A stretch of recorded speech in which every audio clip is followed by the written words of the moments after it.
Promenade de Flandre, c'est un projet assez atypique. C'est un retail park sur 60 000 m², plus de 40 cellules commerciales. C'est quand même un gros sujet.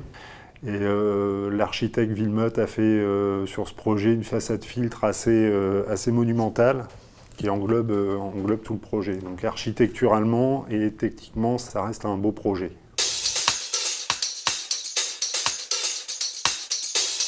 On a souhaité faire un bâtiment très ouvert et très accueillant, une sorte de grand diapason, un U qui nous accueille. Et ces colonnes à facettes vont refléter la végétation, le ciel, la lumière.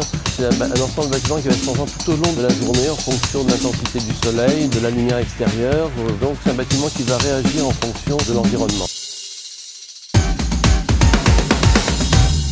Alors, le BIM, en règle générale, facilite énormément de choses, mais notamment la cohésion et la collaboration entre les différents corps d'État. Chacun voit en 3 dimensions les contraintes et les besoins des autres corps d'État. Toute première étape, ça a été de modéliser l'ensemble du dossier de conception. La deuxième étape, ça a été la phase d'exécution proprement dite, où on a remis ces maquettes à disposition des entreprises. Le but de cette compilation-là, ça a été de pouvoir avoir un avatar virtuel du bâtiment qu'on était en train de construire, juste avant qu'il soit construit. Et ça a permis également de pouvoir produire des plans preneurs, cellule par cellule, avec les objets exacts des entreprises. Et à terme, on a mis en place une solution de DOE numérique qui, elle, va contenir les maquettes, l'ensemble des plans 2D et les fiches techniques. Et tout cet ensemble-là, cet environnement numérique-là, complètement liaisonné.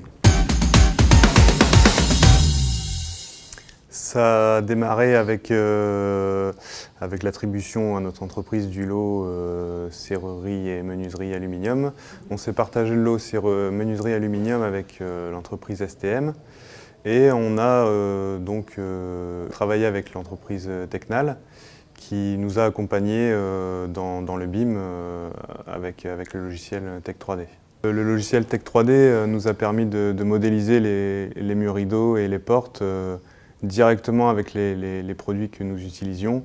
On n'a pas eu besoin de modéliser sur un logiciel tierce. Après ouverture du logiciel, on modélise les murs rideaux, donc en rentrant les dimensions voulues, l'orientation voulue, le tramage voulu, et qui ensuite permet d'exporter chaque façade en IFC et ensuite l'intégrer à la maquette. Ça nous a permis de gagner du temps de tout faire sur Tech 3D. L'intégration de la maquette se passait relativement bien. On n'a pas eu de soucis majeurs. Avec les produits et les objets récupérés. Les objets Tecnal apportent un niveau de détail suffisant, tant d'un point de vue dimensionnel que d'un point de vue des matériaux. Il faut savoir que les IFC qui sont produits sont visualisables par l'ensemble des autres participants du projet. Et c'est tout là l'intérêt du BIM et des objets BIM. Oui, je suis fier du résultat. C'est vrai que je me suis rendu sur place une fois le centre commercial ouvert. C'est un très beau projet, une fois fini, et je suis très fier. Oui. Oui, le résultat, oui, je suis assez fier du résultat numérique déjà, parce qu'on a su compiler et récupérer l'ensemble des objets et des maquettes du projet. Il faut savoir que d'un point de vue numérique, ça représente une 50aine de maquettes IFC. Donc ça, c'est pour la réussite virtuelle. Et la réussite réelle, c'est effectivement le projet en lui-même qui est quand même assez spectaculaire quand on passe devant, quoi. Campagne. Campagne. Technologie. Les deux. Couleur. Noir et blanc. Jour. Nuit. Rêve. Réalité. Raison. Raison. Méthode. Les deux.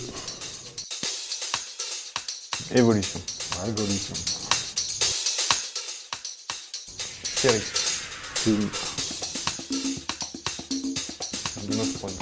Game of Thrones. Équilibre. Mouvement.